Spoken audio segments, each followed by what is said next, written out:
Abonnez-vous à Kadjumbo TV et vous aurez de tout. Kadjumbo TV, c'est du travail. Abonnez-vous et faites abonner aussi les autres.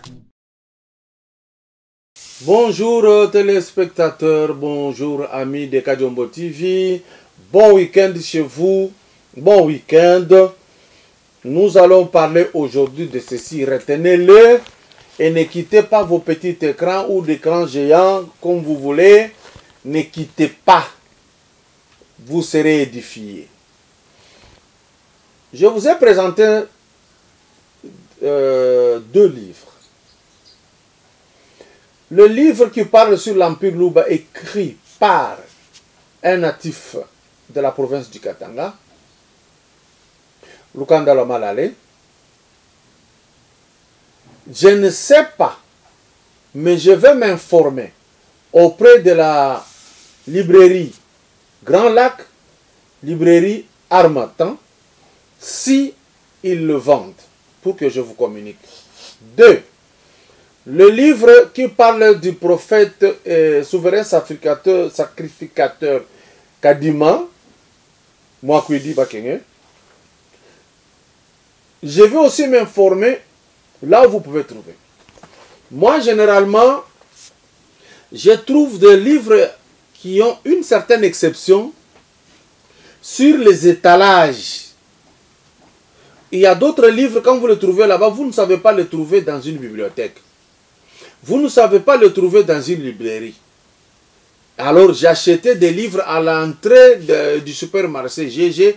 Il y a un jeune garçon qui les vendait. Depuis l'événement de Covid, il n'a plus vendu ses livres. Si vous allez du côté Pongabi, vous allez trouver tout un étalage de livres qui moisissent parce que généralement on n'aime pas lire. Si vous arrivez vers Extra Plus, il y en a encore au coin. On le vend. Du côté African Lux, on le vendait depuis que c'est en démolition pour une nouvelle construction. Donc il y a plusieurs lieux où vous pouvez attraper des trucs merveilleux. Ou même d'autres livres. Là, ce sont des manuels de droit que j'ai achetés au niveau du palais de la justice. Alors, le palais de justice est là pour vous procurer le manuel de droit. Je veux vous parler dans cette émission, en introduction, qui était Kadima Mwakwidi. Par rapport, même moi-même, je l'ai critiqué toute ma vie. Mais comme j'ai le goût de chercher, j'ai maintenant la version réelle de cet homme. Je veux vous parler de Fayulu, un secret important aujourd'hui. Je vais répondre Mabound une deuxième partie.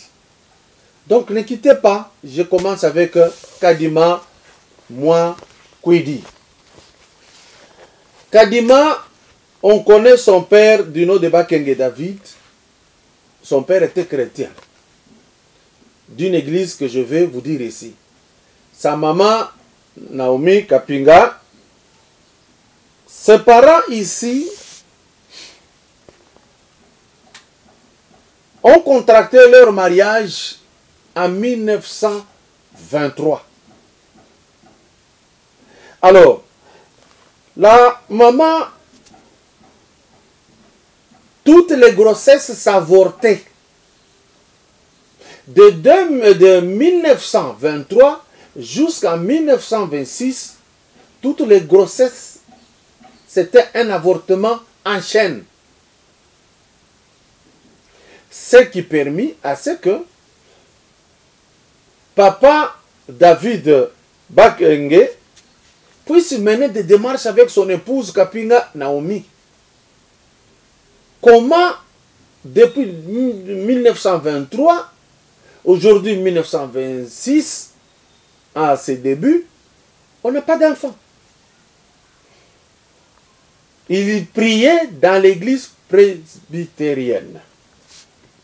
Cette église presbytérienne, c'est une église créée par les Américains. Et ils l'ont envoyé ici au Congo et on appela cette mission American Presbyterian Congo Mission. Alors ils sont venus étudier l'Afrique, voir si la résistance des Africains à la période où la Bible entrait en 1884 serait la même. Donc de 1890 à 1928, l'année où Kadima Mwakwidi voit jour, n'était que l'année d'expérimentation de l'église presbytérienne de l'Amérique, des États-Unis, créée par un individu. Alors je reviens à Papa Bakenge David. Quand il a vu des guérisseurs, il a vu tout le monde. En 1926, il va avoir la possibilité de mettre au monde Samuel Moulekou. En 1928, le 23 juillet, ils vont mettre au monde Marc Kadima. En 1928. En 1930, le père de Kadima Mwakwidi meurt. Et la maman Kapinga Naomi qui a mis au monde Kadima Mwakwidi va être touchée par l'héritage. Il sera hérité par le frère de Bakenge David qui a mis au monde Kadima Mwakwidi. Ils auront une fille. Mais à 2 ans, quand le père de Kadima Mwakwidi meurt, Kadima commençait à souffrir de maladies sérieusement. Et cela a demandé à la grande famille Bakenge de se réunir et de décider. Ils vont décider que cet enfant qui fait marcher sa maman, qui a une santé médiocre, qui crée des problèmes dans la famille, il faut le tuer. Parce que Kadima Mwakwidi, à 2 ans, il était chaque jour malade. Une santé moribonde. Aujourd'hui, on l'amène chez les guérisseurs, demain on l'amène à l'hôpital et à l'église. Rien n'avait sorti de bon de toutes ces démarches. La décision était que bon, nous allons jeter cet enfant dans la rivière Nsansaï, du village Nsansaï. Ok. Il faut prendre l'enfant, aller jeter dans la rivière.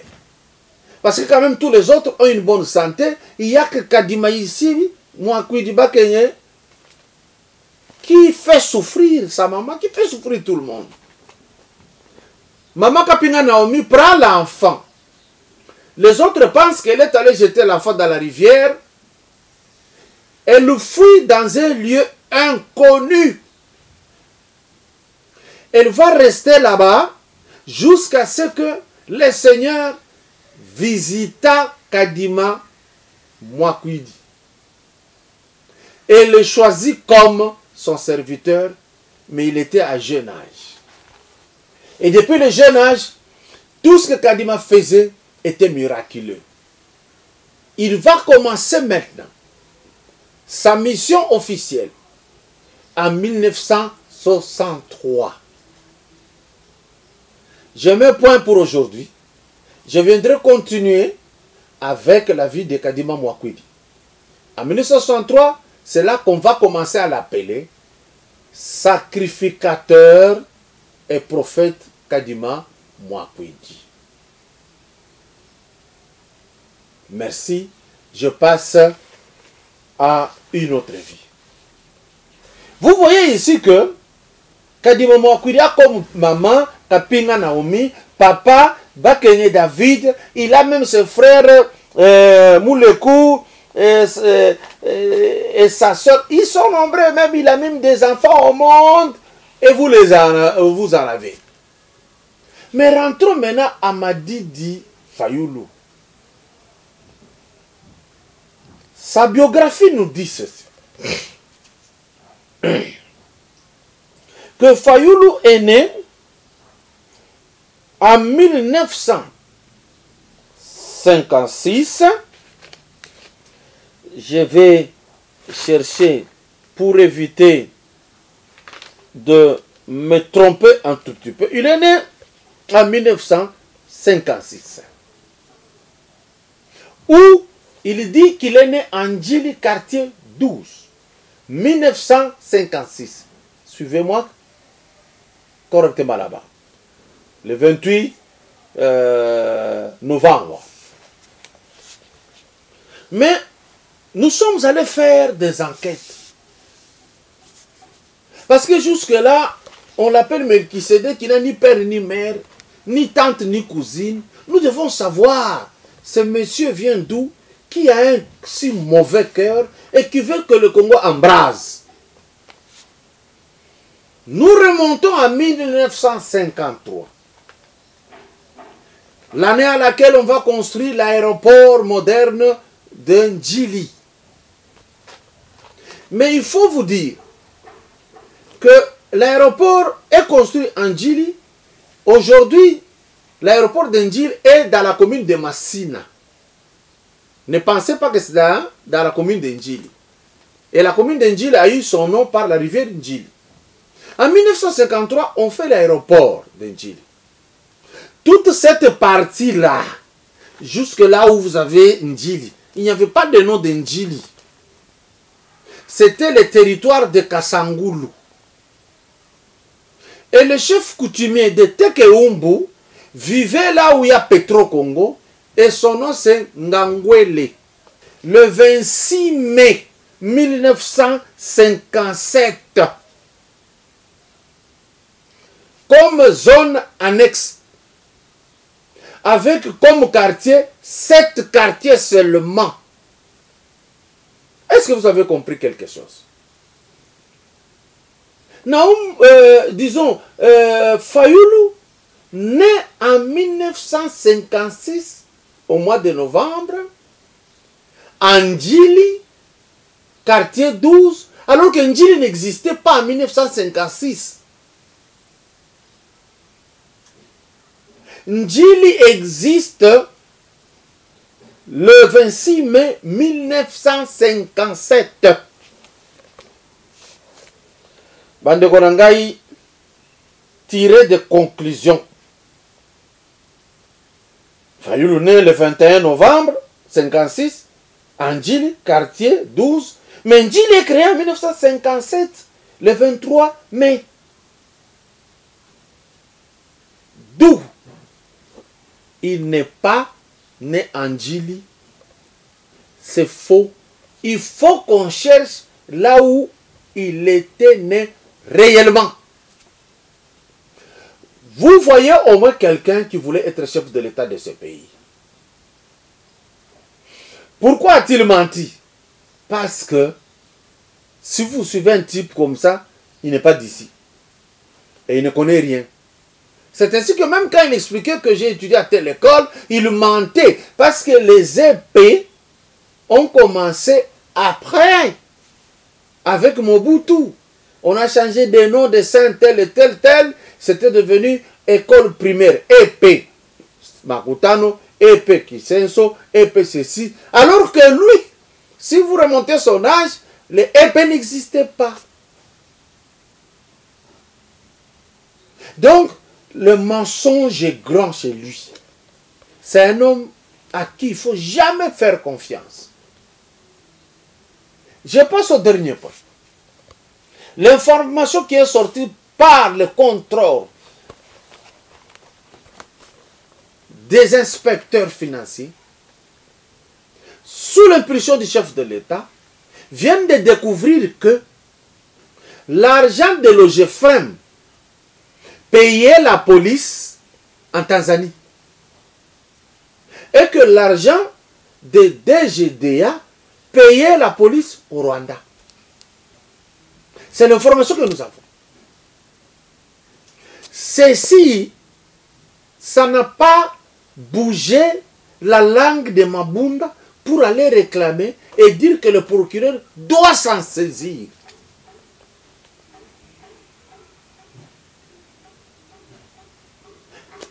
Le comité d'administration de la GECAMIN, avec son patron Yuma, réalise une totalité de près de 1 milliard de dollars détournés. Mabunda ne demande pas le procureur de s'en saisir. Au contraire, Shadari va tenir un meeting. Mabunda assise à côté de Shadari. Et Shadari dit, si vous osez toucher à Yuma, nous allons paralyser la RDC. Présidente de l'Assemblée nationale assise, elle a tout suivi, elle n'a pas parlé au procureur pour qu'on juge Shadari. Voilà les gens qui préfèrent revenir aux affaires. Ça sera un énorme plaisir si le chef de l'État dissout l'Assemblée et le Parlement par entraînement. Quant à faire des élections, nous les ferons si les possibilités y a. Pour vous le prouver, Ntambwe Mwamba lui-même dit, il faut créer un compte bancaire où on gardera l'argent pour les élections. Comme s'il était un bon gestionnaire, comme si avec Kabila, ils avaient gardé cet argent. Et s'ils gardaient pendant 18 ans, on n'aurait pas reporté les élections de 2016 à 2018. Ça veut dire tricher pendant 2 ans.